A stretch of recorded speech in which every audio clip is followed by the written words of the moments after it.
Esta es nuestra clase número 9 y vamos a estar enfocados en lo que es el modelo relacional. Como les venía diciendo, la idea es que el modelo relacional es un modelo que nos permite a nosotros expresar esos conceptos que veníamos viendo ya en el modelo entidad-relación, pero a un nivel un poquito más bajo de abstracción.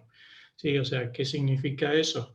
Que aquellos conceptos y vínculos de alguna manera los vamos a tener que transformar posteriormente. ¿Sí? Entonces, esos vamos a estar viendo luego de ver los conceptos principales y demás, algún algoritmo para hacer ese pasaje. ¿Sí?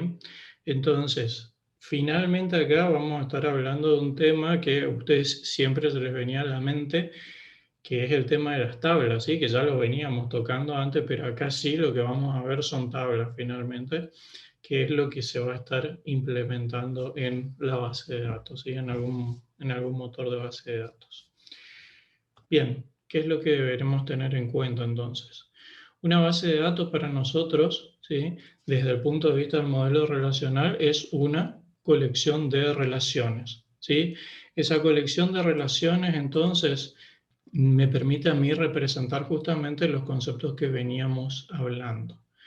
Ahora, cuando hablamos de relación, y ahí es donde hay que hacer bien la diferencia para no entrar en conflicto con los términos que veníamos viendo hasta ahora, porque el concepto de relación y vínculo que veníamos viendo obviamente están muy cercanos, ¿sí? Pero hay que tener en cuenta que acá el concepto de relación se asemeja al de una relación matemática, ¿sí? Y que informalmente podríamos decir que es lo que nosotros vemos como una tabla, ¿sí? Donde vamos a estar guardando esos datos que nosotros necesitamos, ¿ok? Entonces, en esa tabla, ¿sí? Esa tabla va a tener una cierta estructura y vamos a ir viendo cómo va a estar compuesta en particular. ¿Qué destacar del modelo relacional? En particular, el modelo relacional es un modelo que fue ideado por Code hace mucho tiempo. De hecho, este año, ¿sí? Se cumplen 50 años de que se presentó del paper fundacional, digamos, en el cual se presentó este modelo. ¿Sí? Así que imagínense que es un modelo, lo sólido que es el modelo para haberse mantenido durante tanto tiempo en un ámbito tan cambiante como una disciplina tan cambiante como es la informática. ¿Sí? Entonces, hoy en día, por supuesto, existen otros enfoques, otros paradigmas para resolver el almacenamiento de datos o para hacer modelado de datos, pero sin duda el modelo relacional sigue siendo el más extendido en todo el mundo. ¿Sí? Básicamente, cuando hablamos de relación, decimos que lo podríamos utilizar informalmente como un sinónimo de tabla. Ahora sí, como un sinónimo de tabla. Bien, y esas tablas, ¿sí? Están compuestas por filas, ¿sí? Que nosotros estamos viendo acá en el ejemplo. Esas filas en particular tienen una colección de valores allí adentro que en conjunto representan un hecho del mundo real. ¿Sí? Es la manera que tiene el modelo relacional de plasmar esos hechos en este modelo. ¿Sí? O sea que si hacen un paralelismo o una analogía de alguna manera, o comparación si se quiere, a pesar de que son de diferentes niveles de abstracción los modelos, podríamos decir que una fila acá, entonces, como está ahí abajo, ¿qué puede representar? Lo que nosotros representábamos en el MER como una entidad o un vínculo, ¿sí? Acá ocupa ese lugar la fila. ¿Se comprende eso? Sí, Profe, profe. Bien. profe, Sí. una fila sería como un ejemplar, ¿puede ser? La fila es el ejemplar, por eso acá estoy hablando estrictamente de entidad y no de tipo de entidad. ¿Está? Ok, ok. Entonces estamos hablando está bien la aclaración para que se comprenda. Acá por eso hablo de entidad, porque estamos hablando de la instancia particular. ¿sí? Y fíjense que habla de entidad y de vínculo, ¿sí? O sea, tanto lo que nosotros veíamos como un concepto, algo concreto, abstracto, y también las asociaciones o relaciones que existían entre esos conceptos en el modelo entidad-relación o entidad-vínculo, ¿sí? Acá recuerden que entonces las relaciones son las tablas y no existe el concepto de vínculo como tal, como lo veíamos en el MER, ¿sí? Entonces, cuidado con esa cuestión. Acá lo único que existen a nivel general, digamos, son las relaciones, ¿sí? Eso tiene que quedar muy claro. Entonces, se equipara a nivel de relación, de una relación matemática, ¿sí? Entonces, y a su vez, digamos, ¿qué es lo que tenemos que tener en cuenta? Que esa fila, ¿sí?, va de la mano o se entrelaza con lo que son las columnas que están definidas en esa tabla, ¿sí?, que nosotros vemos acá como legajo, apellido y nombre y teléfono, ¿sí? Y la condición es que sí o sí tiene que haber coincidencia en el tipo de dato almacenado en cada lugar, ¿sí? O sea que no puedo tener un desorden de filas y columnas allí, ¿ok? O sea que en una misma columna todas las filas tienen que guardar el mismo valor, el mismo tipo de dato, perdón, para cada valor, ¿ok?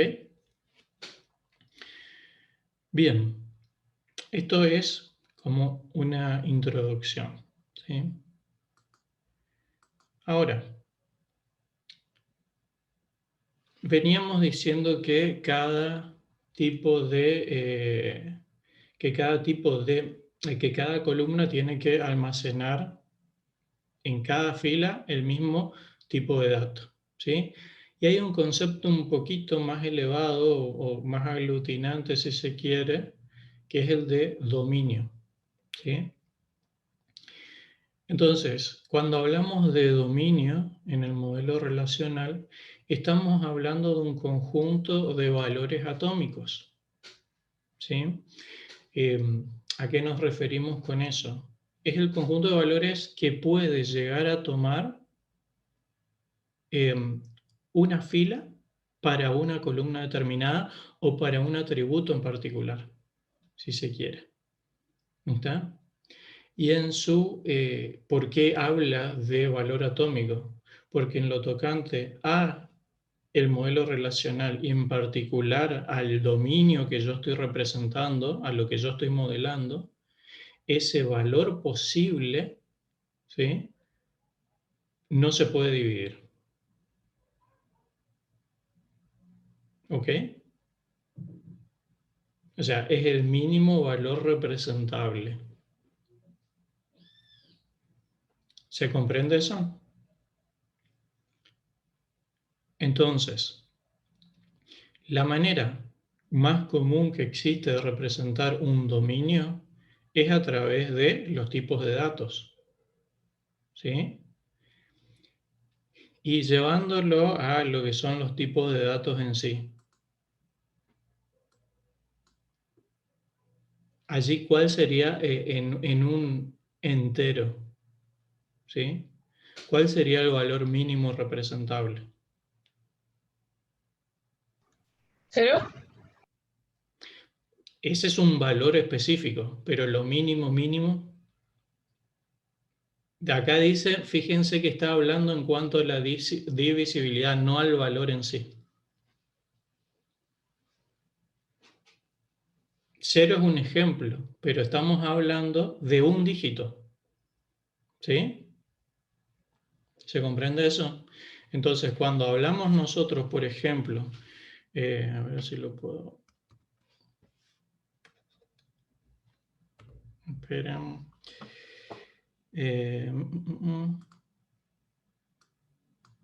Cuando hablamos nosotros de un conjunto de valores atómicos, en un tipo de datos es un poquito más difícil de ver, pero 0, por ejemplo, es un valor, ¿sí? 1 es otro, 2 es otro, ¿sí? Entonces, vamos a suponer que este es el conjunto de los enteros, ¿sí?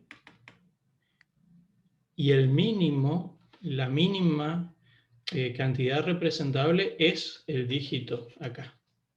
Yo no puedo, ¿se entiende? Yo no puedo dividir, ¿se entiende? El 1, por ejemplo. Sí, sí, se entiende. No me puedo meter en el medio. Si quisiera hacer eso, ¿qué tendría que hacer? ¿Cómo, profe? Fíjense que yo estoy diciendo que necesitaría otro tipo de dato, tipo un necesitaría decimal. otro tipo de datos, ¿sí? O ir a los reales, por ejemplo, o a los racionales. ¿Sí? ¿Se entiende? Entonces, en esta línea que está representando mi tipo de dato en particular, hablo de los numéricos porque si se quiere son más fáciles de ver. Yo cuando elegía un número entero, yo decía, entre 0 y 1 o entre 1 y 2 no hay una división posible, o elijo 0 o elijo 1 y el valor mínimo es un dígito. ¿Sí? Después vamos a ver, o puede ser nulo. ¿Está? Pero si elijo como mi tipo de dato o mi dominio en los enteros, no puedo elegir algo acá en el medio. ¿Ok? Ese es el punto. Para eso tendría que irme a los reales. Entonces ahí sí, entre 0 y 1 tengo infinitas posibilidades.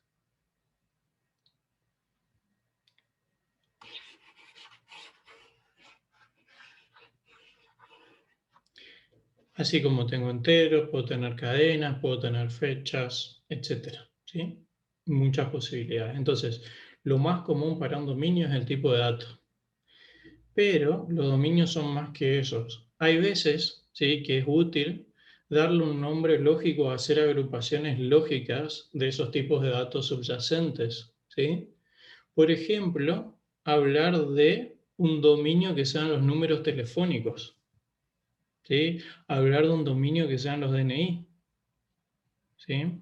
Entonces, cuando yo digo eso, lo que estoy diciendo es que deja, al momento de definir el dominio de mi atributo o de mi columna, si se quiere, deja de ser un tipo abstracto, como puede ser un entero, una cadena y demás, y se convierte en algo que tiene cierta lógica, ¿sí? Y que es más entendible. Ojo, no siempre se va por este lado para cuando hacemos la definición de un dominio en una base de datos, ¿sí? Pero es una forma de hacerlo también, ¿está? Entonces, cuando decimos, por ejemplo, DNI, va a ser un número que puede ir, por decirle algo, entre 0 y 100 millones, ¿sí? Y esa sería la definición de mi dominio. O sea, le doy un nombre a eso, hago una agrupación lógica. ¿Ok? O por ejemplo, sí, perdón, ¿alguien iba a preguntar algo? Profesor, una consultita, entonces, si lo considera atómico, por ejemplo, al número completo de DNI. Exactamente, exactamente. Esa es una muy buena apreciación. Y fíjense lo siguiente, si en el tipo de datos nosotros hablábamos que, por ejemplo, yo voy a tener voy a tener una columna que puede ser el nombre, ¿sí?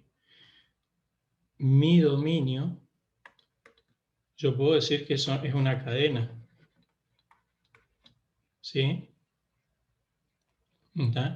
Y en una cadena vamos a suponer que lo mínimo que puedo representar es un carácter, ¿sí? Ahora, imagínense que tengo que representar los colores disponibles de determinado producto. ¿Está? Una forma podría ser que yo tuviese una tabla para tener esos colores, pero otra pudiera ser que yo defina un dominio, ¿sí? Colores, lo voy a llamar colores simplemente, y que ese dominio esté compuesto por azul, rojo y verde.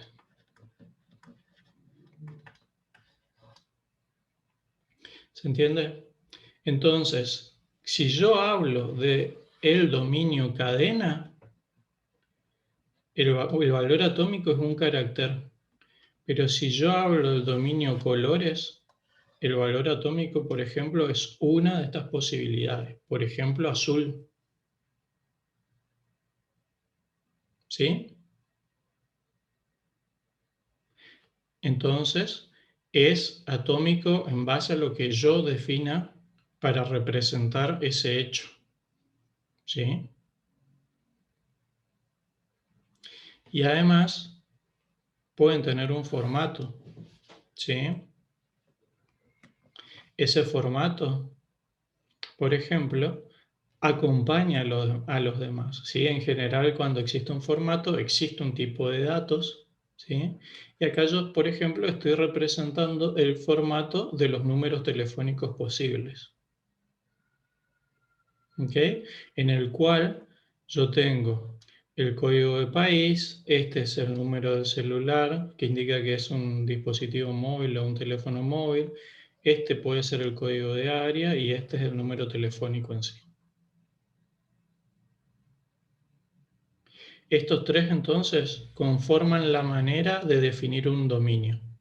¿Sí? Y como vieron en lo que les estaba explicando, esto puede existir uno y no el otro, digamos, es decir, no necesita de las tres partes. ¿Sí? Por ejemplo, aunque el mínimo siempre es que exista el tipo de datos. ¿Sí? El tipo de datos de base. ¿Preguntas hasta acá? No, profe, se entiende. Bien. Bueno, después de esto viene el concepto de esquema de la relación. ¿Sí? Y acá por ahí vamos a entrar empezamos ya a hablar de cuestiones quizás un poco teóricas de lo que es el modelo relacional, pero es justamente lo que hace que este modelo sea bastante sólido y por eso quiero que las vean. ¿Sí? Esto obviamente después se va a llevar a la práctica. Entonces, cuando hablamos de un esquema de relación, nos estamos refiriendo justamente a la estructura, ¿sí?, que va a tener esa relación. Ese esquema está compuesto por un nombre, ¿sí?, y la lista de atributos que vamos a tener. ¿Ok? Entonces, esa lista de atributos es justamente lo que nosotros estábamos hablando hoy, ¿sí? Eso es lo que se vincula con el dominio. Entonces nosotros decimos que para cada atributo que vamos a tener acá, tomamos un atributo genérico A sub I, ¿sí? Decimos que ese atributo es el nombre del rol que juega algún dominio de en R, en ese esquema de relación. ¿Sí? ¿Se entiende? Entonces nosotros, por ejemplo, podríamos decir que el dominio de AI, ¿sí?, son los enteros. Es una forma de expresarlo. Por lo tanto, AI, ¿sí?, es el nombre que yo le voy a dar. Por eso dice, fíjense bien que el nombre que yo le doy al atributo se lo toma como el rol de ese dominio.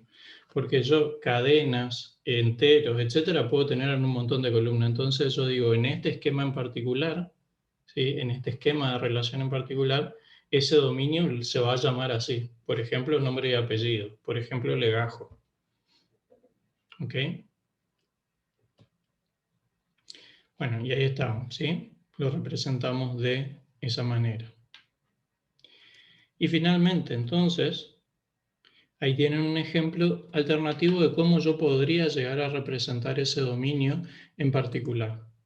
Fíjense que de esta manera es una forma que cuando yo les diga pueden representar, que ustedes describan o especifiquen el modelo relacional, una forma en que ustedes pueden poner las relaciones es de esta manera. ¿Sí? Donde tienen el nombre de la relación, tienen los atributos y el dominio de cada uno de esos atributos. ¿Sí? Bueno, entonces, fíjense que, para que se entienda hacia dónde vamos acá, nosotros estábamos hablando recién del esquema. Podría decirse la cabecera de lo que es la tabla. ¿Ok? Y cómo está definido, ¿sí? La estructura que le vamos a dar a esa tabla. ¿Sí? Ahora vamos a hablar de la relación en sí. Y fíjense a lo que llama relación. ¿Se puede llegar a interpretar esto así como está acá? ¿Alguien se anima a decirme qué es lo que interpreta por lo que está aquí?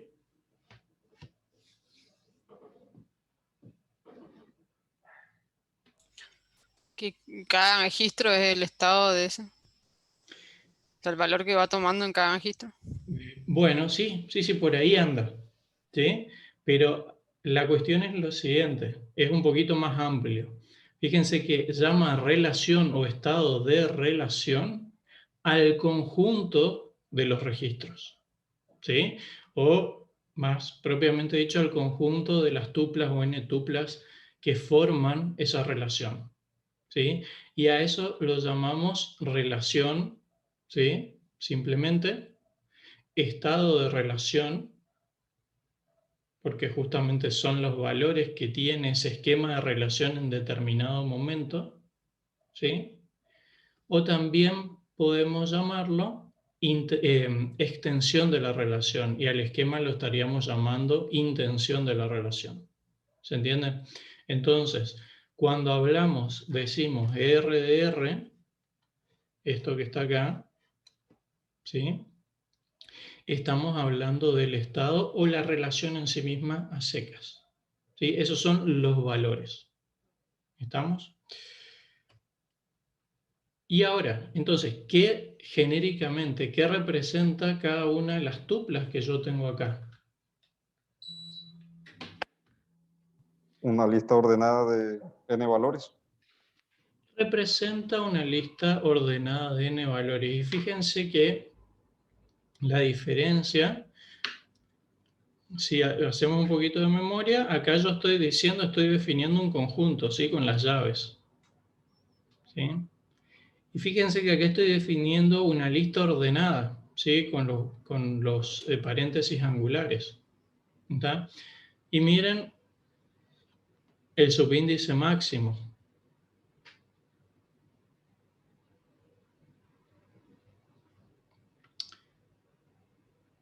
¿Por qué no coinciden?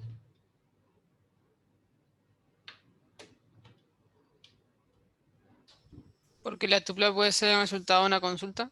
Pues puede que yo no me traiga todos los posibles,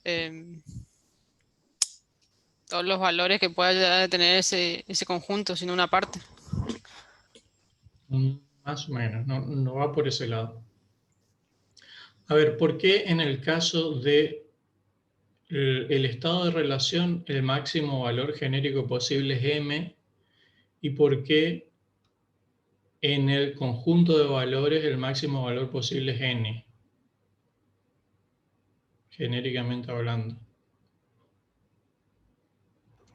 Puede ser porque el estado de relación serían todas las filas de la columna y las tuplas serían serían todas las filas y las tuplas serían las columnas.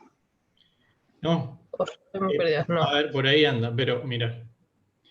Fíjense que n, ¿qué es?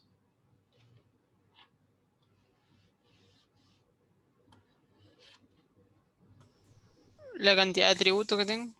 O sea, la cantidad de columnas que voy a tener. En el ejemplo que tengo acá, n, ¿cuánto es? 3. 3. ¿Sí? Fíjense por qué acá tiene que ser n. Porque si no estoy restringido a la cantidad de... Sería cuadrada mi tabla siempre. Tendría la misma cantidad de filas que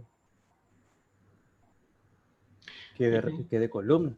Fíjense que si Esto yo... me representa una tabla de n por m, o de m por n. bueno, sí, por ahí anda. Entonces, voy a tener... ¿Cuántas columnas habíamos dicho? N. 3. ¿Y cuántas filas? M. ¿Sí? Vamos a suponer que es el caso anterior en el cual teníamos 3. ¿Sí? Y yo te dije que tenía legajo, nombre y teléfono.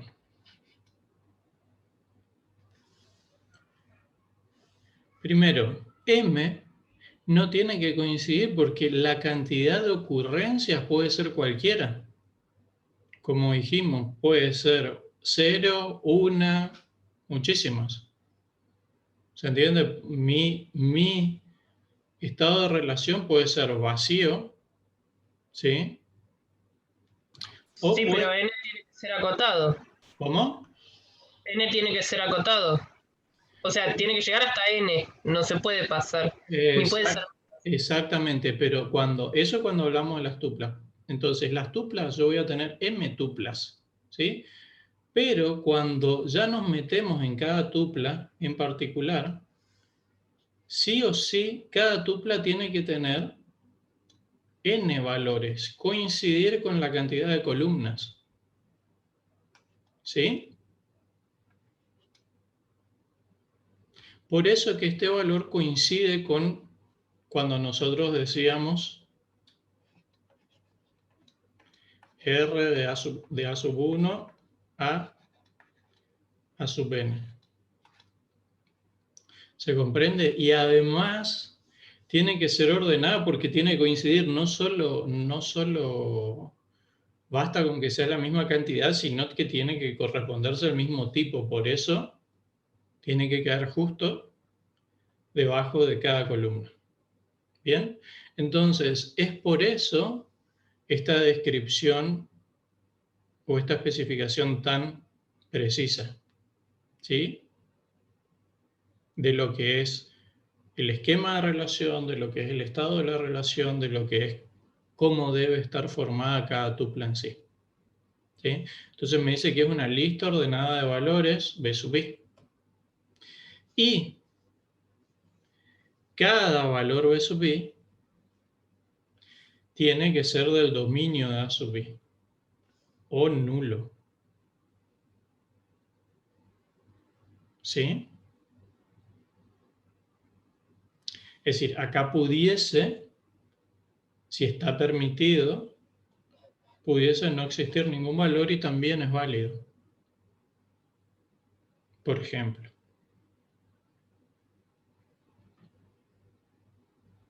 ¿Bien? Sí, profe.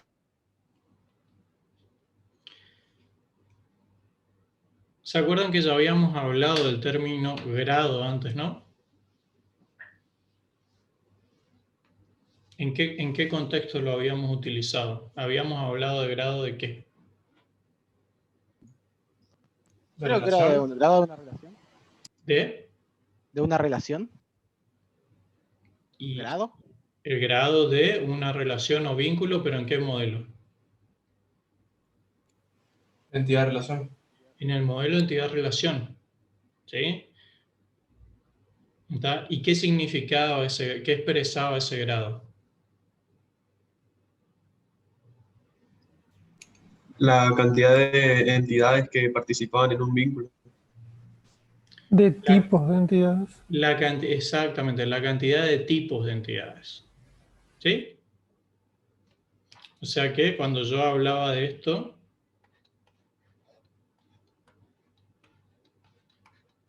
¿El grado cuál era? 2. 2. ¿Sí? O sea que Vale. aplicamos grado al vínculo.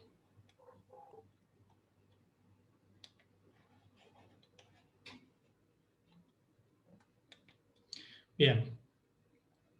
Acá también existe el concepto de grado, y también lo podemos aplicar a una relación, pero obviamente con un concepto diferente. ¿Sí?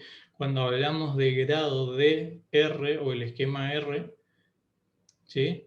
Se corresponde a la cantidad de atributos existentes en ese esquema de relación. Por lo tanto, ¿cuál es el grado acá? N. N. ¿Sí? El grado de la relación R es N. Después, es importante saber esto. Después les voy a comentar algunas propiedades vinculadas a esto. ¿Sí? Entonces, yendo a este ejemplo en particular. Disculpe, profe. Sí. Una pregunta puede ser. ¿Sí? Cuando habla de los valores de la tupla que dice que son ordenados por la estructura de la tabla. Exactamente. Ah, perfecto. Entonces, fíjate, vamos a aprovechar acá para hacer un resumen. ¿Sí? ¿Esto qué es? Nombre de la relación. El nombre de la relación, lo que veíamos como R. ¿Esto qué son?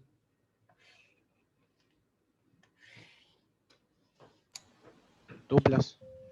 No. Atributos. Los atributos. Atributos. Cada uno de estos, ¿qué son? Tuplas. Esta es una tupla.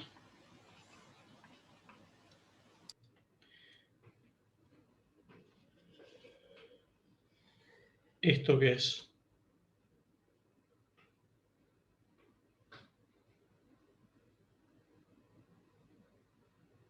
Esto es uno de los valores que veíamos. Podríamos decir que este es Bn.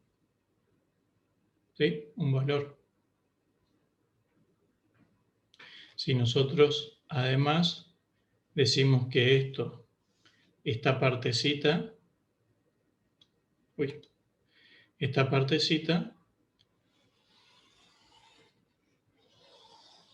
junto con el nombre, es el esquema de la relación.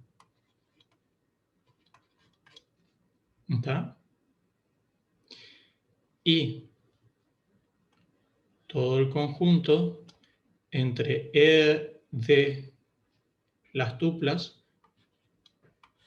es el estado. ¿Sí? ¿Cuál es el grado de esta relación? 3. El grado de alumno es 3. Y M, en este caso, ¿cuánto es? 3. También coincide 3. ¿Sí? ¿Se comprendió? Sí. Bueno, bárbaro. Genial. Sí. Bárbaro. Bueno. Ahora,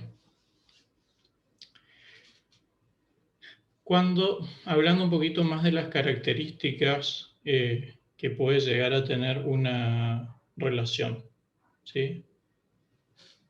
Primero, más que nada sí son consideraciones, ¿ok? En el sentido de lo siguiente.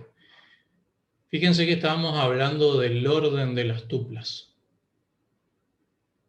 ¿sí?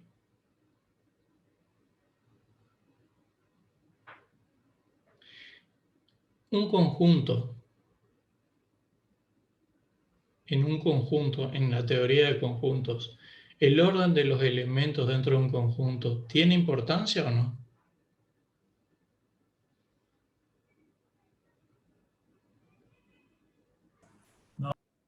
No. Y fíjense que como lo habíamos definido acá, el estado de relación o la relación en sí misma, ¿qué es?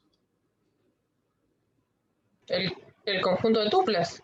Es el conjunto de tuplas. Por lo tanto, el orden en el que se presentan, déjenme voy a borrar para que no sea tan caótico.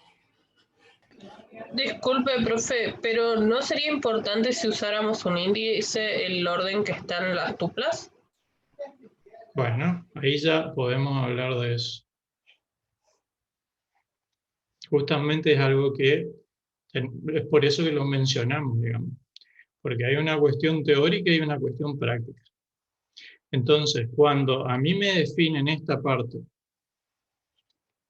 que decimos que es el estado de la relación, que me dicen que esto es un conjunto, ¿sí? T1, T2, etcétera, TM. Me están diciendo que no importa que TM esté primero, que T2 esté después, que T5 esté más atrás. ¿Sí? Entonces, desde el punto de vista del modelo relacional, el orden de las tuplas, es decir, de cada una de estas filas, no es importante. ¿Está? Porque es un conjunto. Ahora, ¿qué pasa? ¿Cómo se implementa esto? En la parte conceptual no existe un orden, pero cuando lo tengo que plasmar en una base de datos, en un archivo, va a existir un orden inherente. ¿Sí? Entonces tiene que quedar claro que si bien el orden de las tuplas en el modelo relacional no es importante porque es un conjunto, sí va a existir un orden que se lo da la implementación. Cuando, por ejemplo, lo implemento en una tabla. Y ese orden puede venir dado, por ejemplo, por la forma en que fueron ingresando los registros, ¿sí? O simplemente porque decidió ordenar la tabla de determinada manera. Entonces, ahí hay que tener cuidado, ¿sí? Si bien la definición me dice que es un conjunto, al momento de la implementación, aunque no quiera, existe un orden, sí o sí. ¿Ok? Entonces, esa es la primera cuestión a considerar. Lo otro es el orden de los valores en cada tupla. ¿Sí? Fíjense que acá nosotros decíamos que cada tupla T sub J, por ejemplo, tiene que tener, perdón, justamente, tiene que tener un orden determinado. ¿Sí? ¿Por qué? Porque necesito que los dominios coincidan con el esquema definido. Entonces, a priori es muy importante. ¿Sí? Ahora, eso es porque yo estoy restringido por la forma en que coloqué las columnas atrás, arriba. ¿Sí?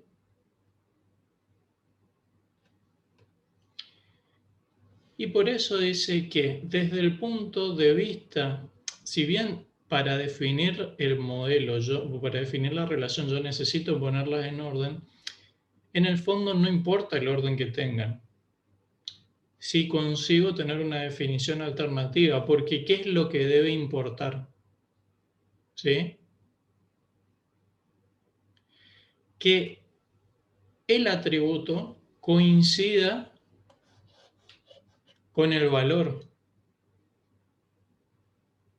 ¿Está? Entonces, por eso lo tengo que hacer ordenado. Pero si yo digo, bueno, en realidad mi estado de relación o mi relación a secas, lo que antes definía como una lista ordenada, lo defino como un conjunto de mapeos T1, T2, Tm, en donde en vez de verlo de la manera anterior, yo lo que digo es, lo veo como la unión de los dominios posibles. Mientras que yo haga coincidir cada atributo con su valor correspondiente, no importa en la tabla, ¿sí? No importa si pongo un atributo antes o después. Yendo a un ejemplo un poquito más específico. Fíjense que si yo decido mover teléfono hacia adelante, ¿sí? ¿Me cambia en algo el sentido de la relación? ¿O del esquema de la relación en general? ¿De lo que estoy representando? ¿No? No. Lo que importa es que haya coincidencia.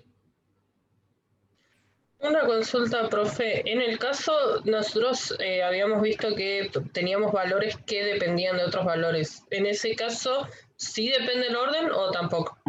¿Valores que en qué caso? Atributos que dependían. Por ejemplo, nosotros teníamos la fecha de nacimiento y en la misma tabla calculaba la edad, por ejemplo. Pero fíjense que acá lo estamos hablando desde un punto de vista conceptual, ¿está? Sí, no se lo tomen como que esto lo engancha de un lugar fijo o tiene un puntero a un lugar fijo y de allí no se puede mover. ¿Se entiende? ¿Está? Entonces, acá nosotros lo que decimos es, mírenlo así. Decimos, si yo muevo esto a otro lugar completo, mientras que coincida, el alumno va a seguir siendo alumno. Sí, ya entendí. ¿Ok? Y acá plantea algo más fino, si se quiere, que en vez de tener este esquema así, podríamos plantear una definición alterna en el cual decimos que, por ejemplo, el dominio de legajo, ¿sí?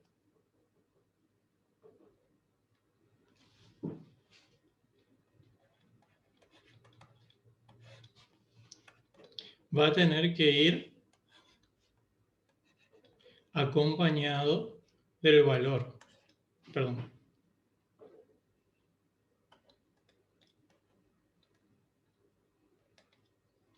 Por ejemplo, 25.368.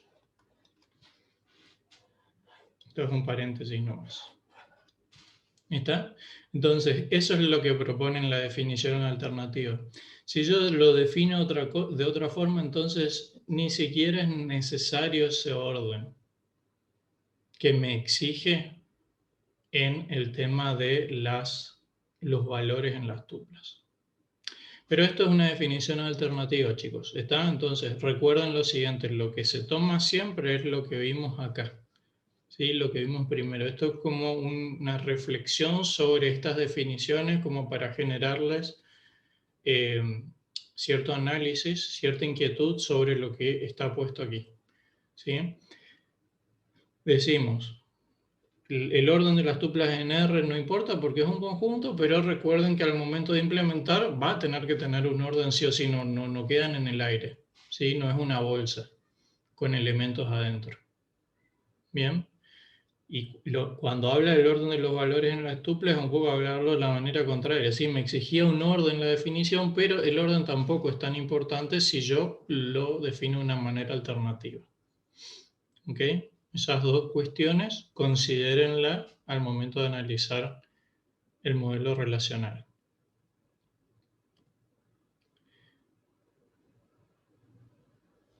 La tercera característica son los valores en las tuplas. ¿Sí? Entonces, ¿a qué nos referimos con esos valores en las tuplas? Lo mismo que hablábamos hoy. ¿Sí? Habíamos dicho Sería B. que son atómicos, que son indivisibles. ¿Sí? Por lo tanto, si nos vamos al modelo entidad-relación, ¿se acuerdan que allí los atributos qué podían ser? Podrían ser multivaluados y podían ser compuestos. ¿Sí? Eso acá no está permitido.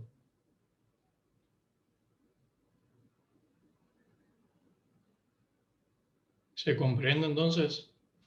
O sea, acá yo no puedo tener varios valores en un mismo, en un mismo casillero, en la tupla y en la columna.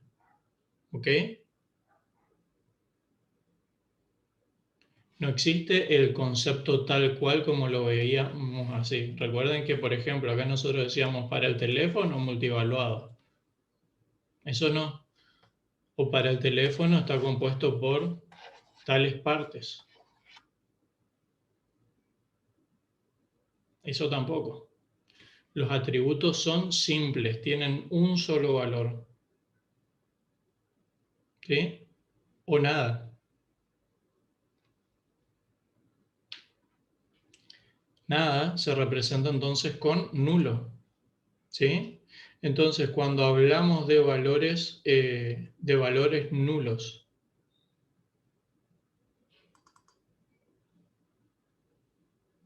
¿qué podemos decir al respecto? Que no se asignó ningún valor a ese atributo. Uno no tiene teléfono. Exactamente, no se asignó ningún valor a ese atributo. Y vamos a hablar un poquito más en detalle como para que ustedes vean el significado de nulo. ¿Está?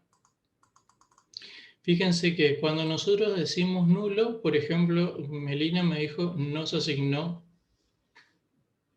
ningún valor a ese atributo. ¿Puede existir otro significado en el nulo? Que se le asignó nulo. Que por defecto, por ejemplo, se le asigna nulo. ¿Pero por qué? Ese es el punto. ¿Puede ser desconocido? Ese Puede valor. ser, No, exacto. Entonces, las posibilidades son, puede ser nulo porque es un valor no aplicable, por ejemplo.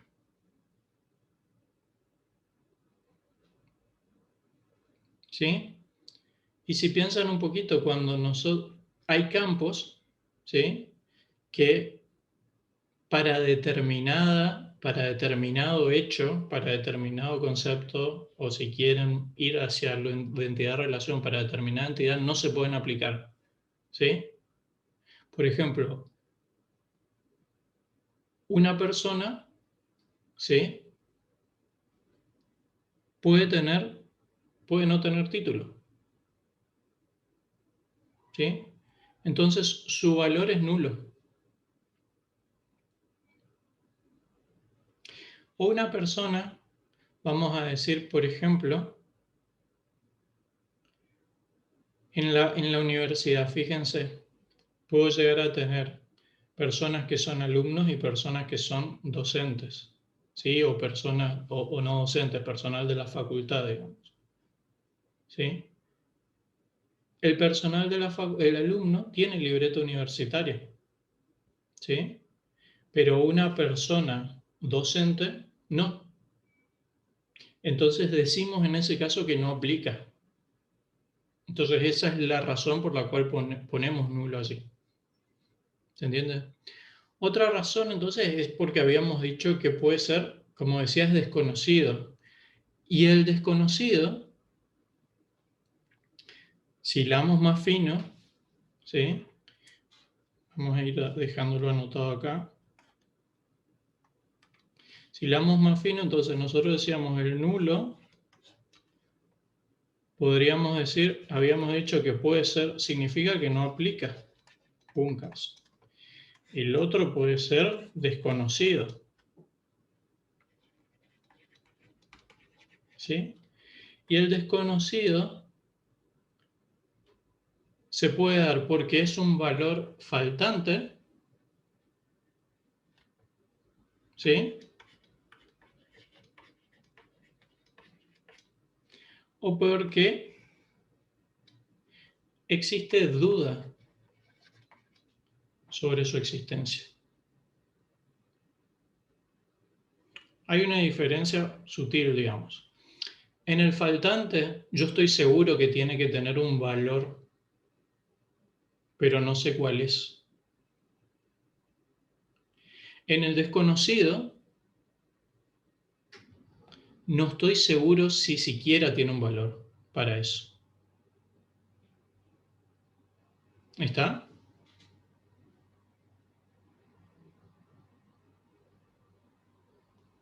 O sea, por ejemplo, imagínense que estoy haciendo una ficha médica al momento del ingreso del paciente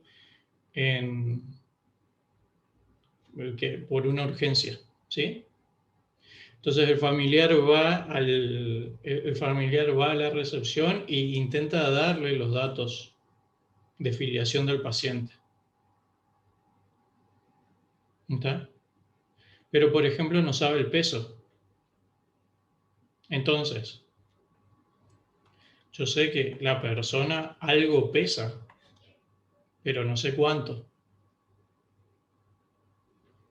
Entonces lo pongo como nulo. ¿Sí? Ahora, cuando existe duda sobre la existencia, estoy diciendo realmente no sé si tiene algo por el estilo. Por ejemplo, vamos a decir, si tiene una cuenta en Instagram, ¿sí? Me solicita rellenar un perfil y me pide que rellene eso, pero de la persona que tengo que rellenar ese perfil, no estoy seguro siquiera que lo tiene. ¿Está?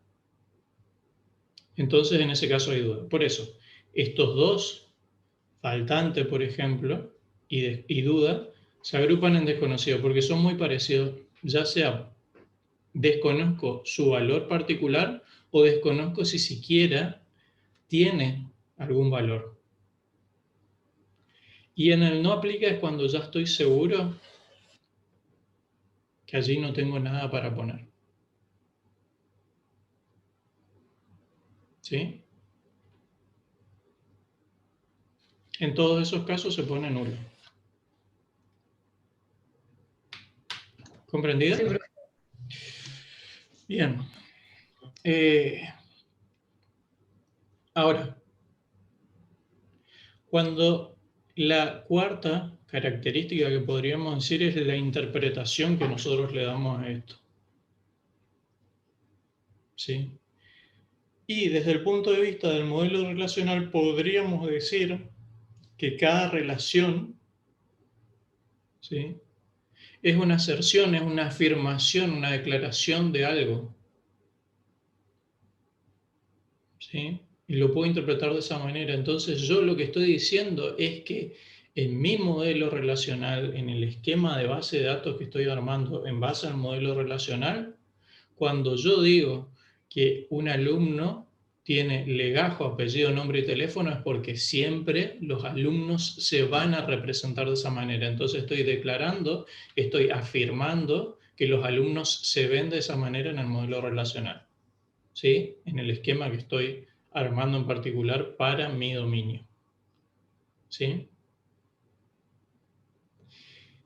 Y eso es algo que ya habíamos visto, me está representando hechos, ¿sí?, que representan entidades o vínculos, de lo que veíamos antes en el modelo relacional. Entonces, algo que antes conceptualmente los dividíamos en dos constructores distintos, como era el tipo de entidad y el tipo de vínculo, acá se ve como una sola cosa, ¿sí? Se ven como relaciones, o si quieren llamarlo, tablas. Y cada tupla es una instancia de esa aserción que nosotros estamos diciendo, de esa declaración. ¿Bien? Entonces, esas son las 4 características vinculadas a lo que es el modelo relacional.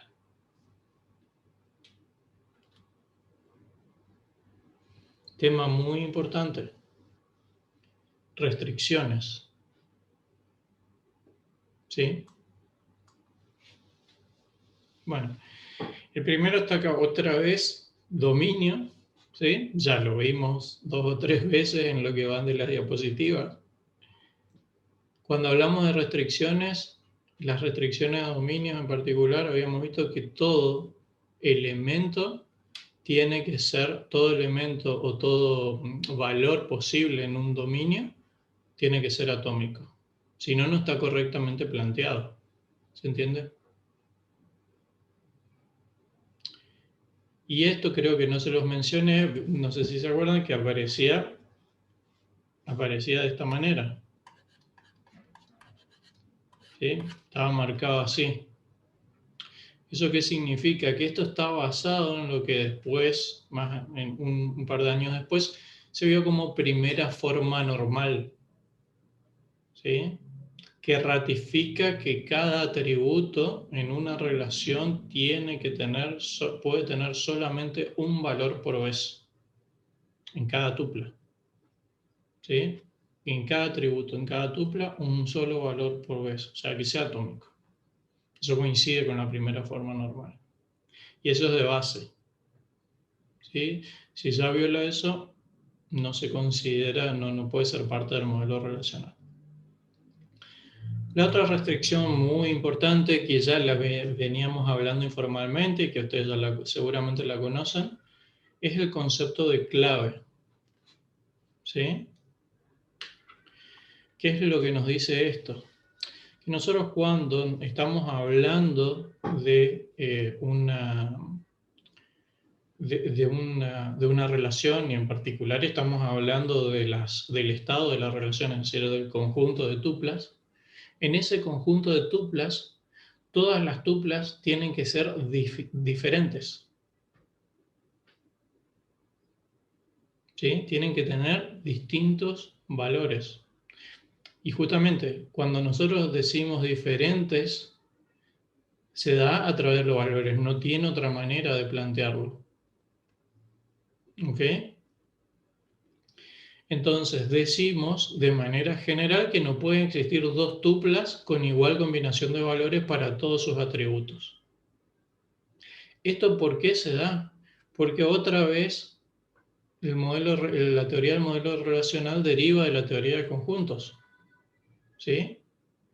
Y en un conjunto no puedo tener valores repetitivos. ¿Sí?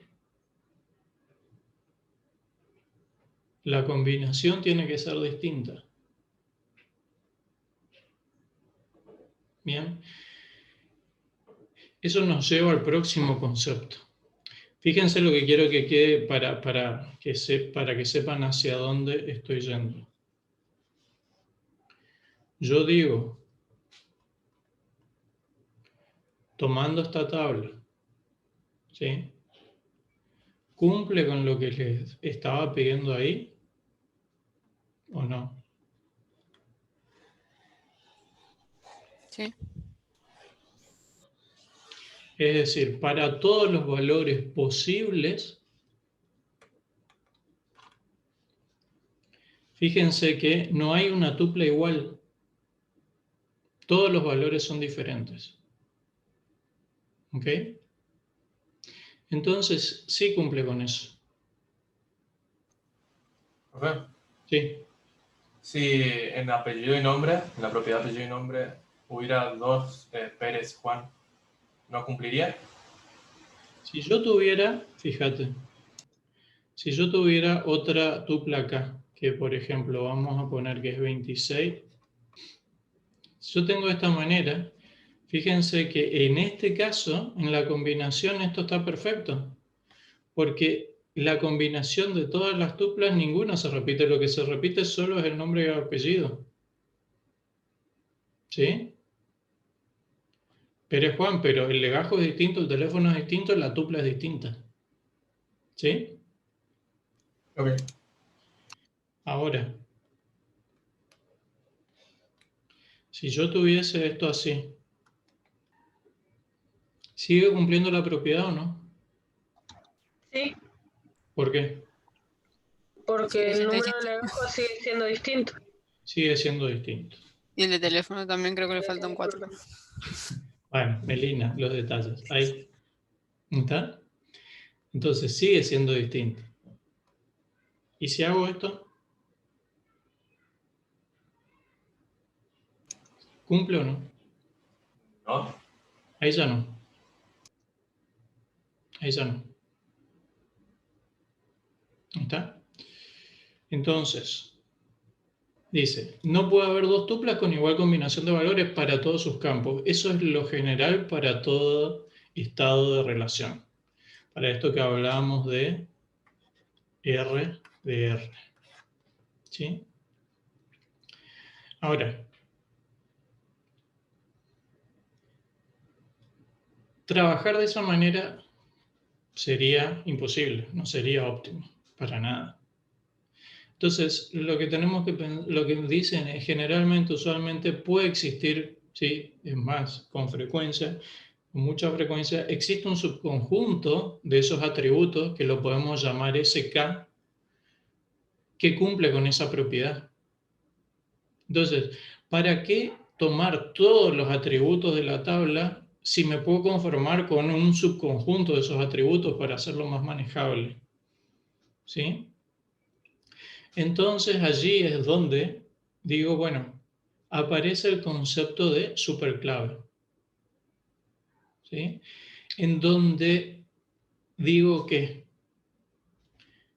dado dos tuplas cualesquiera de este conjunto, de esta relación, de este estado de relación R de R, dado dos tuplas cualquiera, T1 y T2, para ese subconjunto de atributos, sus valores son distintos, siempre.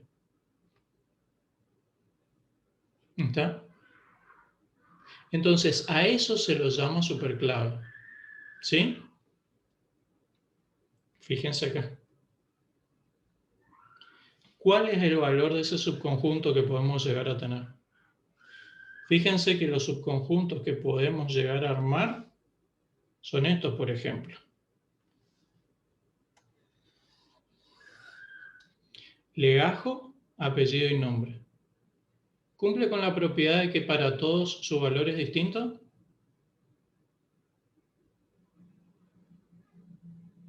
¿O no? Sí. Sí. Entonces a esta podríamos llamarla superclave 1. Obviamente, si hablamos genéricamente, también podemos tener una SK, vamos a llamarla SKM, N, perdón, que es la que me ocupa todos los atributos. Puedo tomar eso porque tranquilamente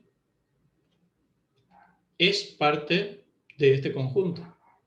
¿Sí? Pero lo que me está diciendo explícitamente es un subconjunto, así que en general vamos a tratar de tomar menos. Pero sepan que dentro de esas posibilidades, esas configuraciones, un subconjunto posible es el de todos los atributos. Obviamente se cumple. Podemos llegar a tomar entonces, como dijimos, dos atributos, legajo, apellido y nombre. ¿Sí? Podríamos llegar a tomar legajo solo. ¿Cumple o no? Sí. Bien. Profesor, Podríamos llegar a tomar apellido y nombre y teléfono. ¿Cumple?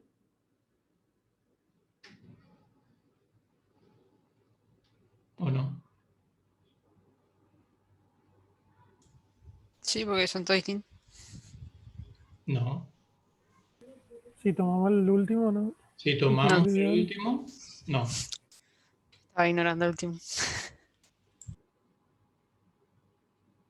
¿Está? Entonces, si tomamos el último ejemplo, esta combinación no es posible. Si tomo legajo y teléfono, ¿es posible o no? ¿Puede ser un SK? Sí. Sí. sí. También. Entonces, tengo muchas posibilidades de armar superclaves. Profesor, Sí, digamos, ¿en qué se justificarían las superclaves, formar esos subconjuntos? bien. Es solamente un concepto para llegar al próximo elemento, que es el de la clave. ¿Sí? Ahí lo vamos a ver. Entonces, fíjense acá, acá está la respuesta a tu pregunta. ¿Cuál es el problema con SK? Que sigue siendo redundante. ¿Sí? Entonces, ¿qué es lo que tengo que hacer? Tengo que tomar un concepto más óptimo para identificar a cada tupla. Y ahí aparece el concepto de clave. Entonces, una clave K, o se considera clave, nosotros habíamos dicho, cuando cumple dos condiciones. Y se las puse completa la definición para que ya las tengan ahí, ustedes la puedan ir a buscar del libro y sepan de lo que estamos hablando. ¿Sí? Entonces, una clave K se da cuando dos tuplas distintas en cualquier estado de la relación no pueden tener valores idénticos para todos los atributos de la clave. ¿Sí? ¿Hasta ahí a qué se parece? ¿Superclave? Binaria. A lo que estábamos hablando de superclave, no cambia demasiado. ¿Sí? El tema está en el punto 2. Una clave, K, ¿sí? Es una clave mínima, ¿sí? En el sentido de que no se le pueden sacar atributos sin que pierda esa propiedad. ¿Ok? Entonces, fíjense lo siguiente. ¿Por qué habla en términos de atributos? Porque yo puedo tener claves, superclaves mínimas que requieran más de un atributo, ¿sí? Que se formen con más de un atributo. Entonces, por eso habla de superclave mínima, es decir, yo, si vamos al ejemplo particular de acá, fíjense que vamos a borrar la mayoría de lo que tengo acá.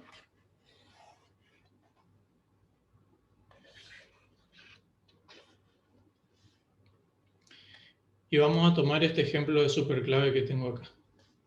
Si yo defino mi superclave como legajo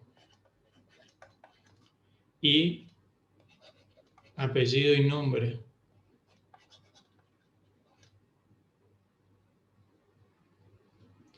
¿cumple con la primera condición? Sí, porque para cada fila posible, los valores para cada columna son distintos.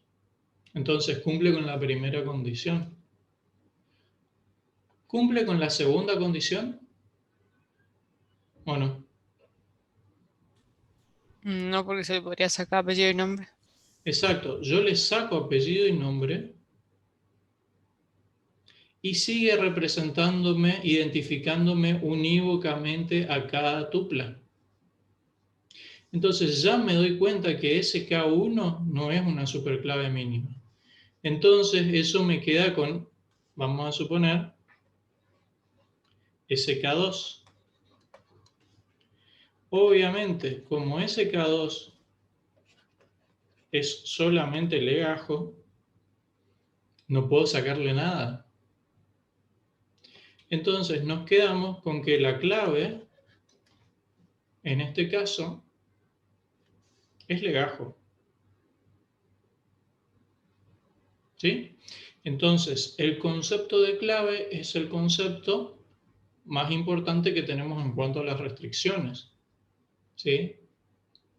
Y algo que lo diferencia bastante con los otros modelos, porque cuando nosotros hablamos del modelo de entidad-relación, a pesar de tener atributos claves, no tenían la relevancia que tienen acá porque un concepto como es una entidad existe al margen de sus valores, de los valores particulares que eso represente, aunque sí se tiende a que tengan atributos claves cuando hablamos de entidades. Ahora, cuando hablamos de modelo relacional, debe existir un atributo clave en cada esquema de relación, ¿sí? O en cada relación completa.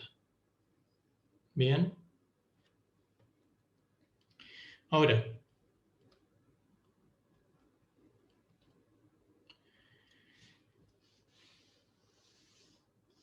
comprendido entonces, se comprende, estas son las dos condiciones que tiene que cumplir. Entonces, para resumirlo, primero tiene que ser una superclave y además tiene que ser, en segunda instancia, tiene que ser una clave mínima, una superclave mínima para poder ser una clave de la relación.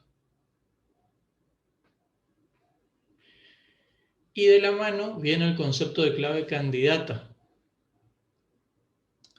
¿Qué implica eso? Cuando existen varias claves posibles. ¿Sí? En el caso que nosotros estábamos viendo recién, no existe otra clave alternativa, digamos, otras claves candidatas. ¿Sí? Porque la única que se avisora ahí es legajo. Pero supónganse que hubiéramos tenido DNI también. Entonces, en el caso del alumno, entonces yo podría tomar con cualquiera de los dos como clave. ¿Sí? Entonces, a la clave que yo elijo para representar como clave, ¿sí? En ese contexto se pasa a llamar clave primaria. Y las otras son claves alternativas o candidatas. ¿Se comprende? Si bien nosotros nombramos normalmente a la clave, le decimos clave primaria, en general el concepto de clave primaria es más relevante cuando existen varias claves posibles, varias superclaves mínimas, digamos. Concepto muy importante, restricción muy importante la de clave. ¿Preguntas hasta acá? Chicos. No, profe. No, profe. Bueno.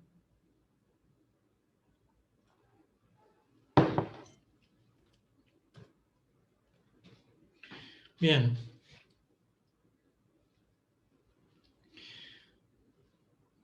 Luego tenemos las restricciones de integridad. La restricción de integridad de entidad, que es la primera que aparece allí, está muy vinculada a la de clave también. Y es muy sencilla, ¿sí? Nos dice que toda clave primaria o todo valor en la clave primaria no debe ser nulo. ¿Sí? Y se llama de integridad de entidad porque justamente no permite identificar a la entidad que estoy queriendo representar en el mundo real si tuviese nulo. ¿Está? Porque además el valor nulo se podría repetir en muchas otras ocasiones, digamos. O sea, no es un valor especial en ese aspecto, digamos. ¿Sí?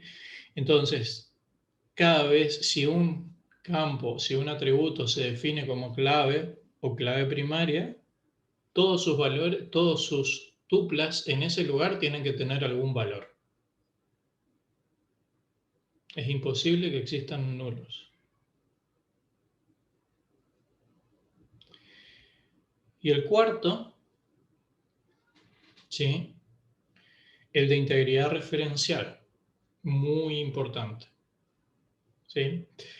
Acá es donde aparece el concepto muy popular de la clave foránea o clave externa. ¿Sí? Y a diferencia de los otros que nosotros cuando estábamos hablando de restricciones sobre una relación, acá estamos hablando de restricciones entre relaciones. ¿Sí?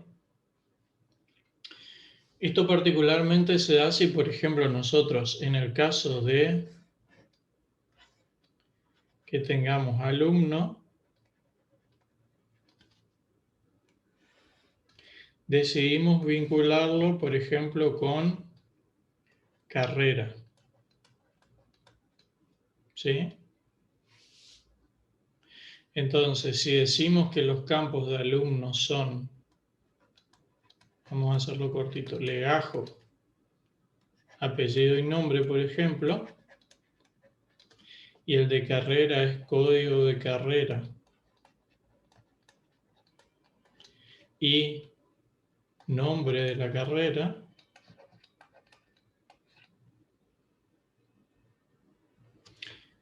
si queremos vincular esos dos, por ejemplo, decir saber, y suponiendo lo siguiente para no complicar el ejemplo, que un alumno solamente puede estar en una carrera en cada momento, tendríamos que recurrir al concepto de clave foránea. ¿Y a qué se refiere una clave foránea? Entonces, dice, una tupla en una relación, vamos a suponer alumno, que haga referencia a otra relación, vamos a suponer carrera, deberá referirse a una tupla existente en esa relación. ¿Esto qué quiere decir? Que si yo digo que el alumno, por ejemplo, Juan Pérez, estudia TUP, yo tengo que asegurarme que TUP exista como tupla, como fila en carrera. ¿Ok? Y el concepto de clave foránea me dice, determinando la clave foránea o identificando la clave foránea con el subconjunto, otra vez, subconjunto de atributos, ¿sí? Porque puede ser más de uno. ¿Está? Dice, una clave foránea, FK, entre R1 y R2, estamos hablando de los esquemas de relación R1 y R2. Dice, ¿es una clave foránea o se considera una clave foránea correcta? Sí, cumple con dos condiciones también. Una, dice, los atributos en FK tienen los mismos dominios que los atributos de la clave principal PK en R2. Los atributos de FK se dice que referencian a la relación R2. Entonces, fíjense que lo que yo acá les hice arriba es simplemente un gráfico para que se entienda. Pero yo acá tengo identificado el atributo de clave foránea o no. ¿Está puesto aquí o no? No, no está. No, no está. No está. ¿Sí? Entonces, vamos a agregar un atributo. Vamos a decir que acá en legajo tiene el legajo 1, que el alumno se llama Juan Pérez, o Pérez Juan si se quiere, y que tiene una clave foránea que se llama código de carrera FK. ¿Sí? Y vamos a suponer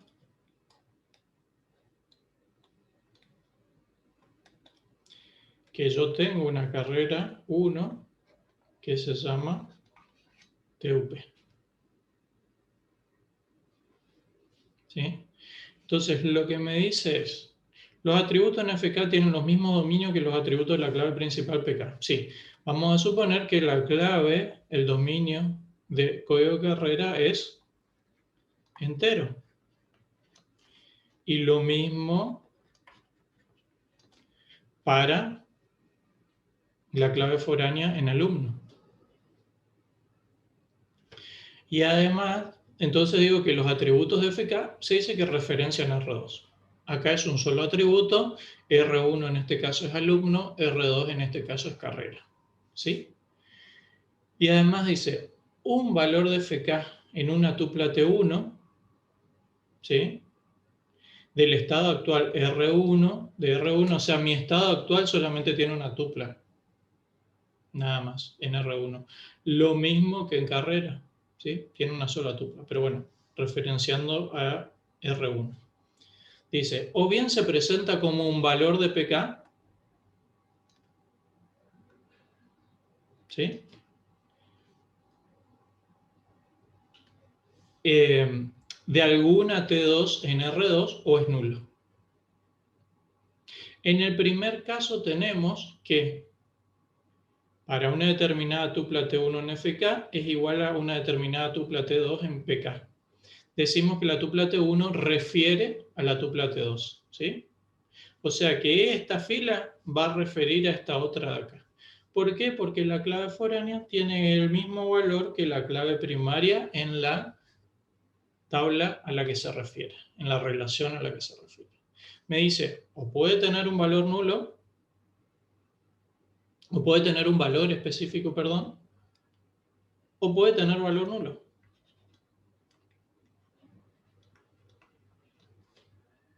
Y ahí digamos que esa referencia ya no existe.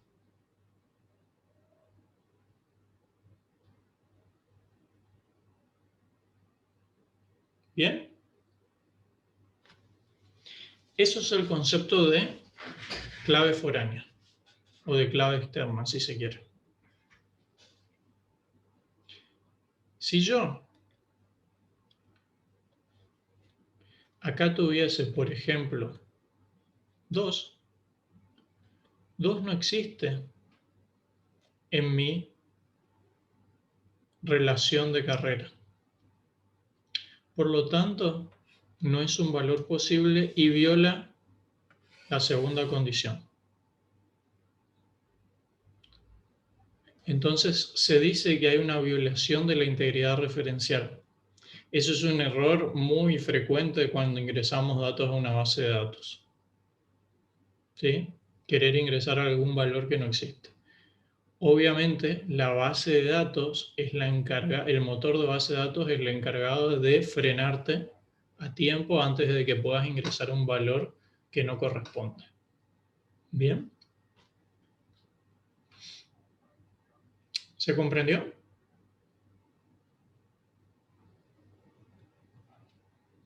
¿Necesitan que repita algo? Chicos, ¿los demás? Sí, Bueno. profe. Sí, sí. Entonces, para poder borrar, por ejemplo, esa tupla de la 1 en cámara, primero tendríamos que borrarla del alumno o Bueno, modificar el valor del código. exactamente. ¿Sí? Ahora vamos a hablar de eso. Sí, ahora Ok. vamos a hablar de eso.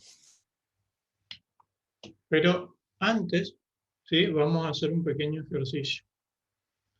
¿Está? Si les parece, vamos a... la verdad es que como siempre me olvido de los recreos. Vamos a tomarnos 5 o 10 minutos y retomamos a las 20:50 y ahí hacemos el ejercicio. ¿Ok?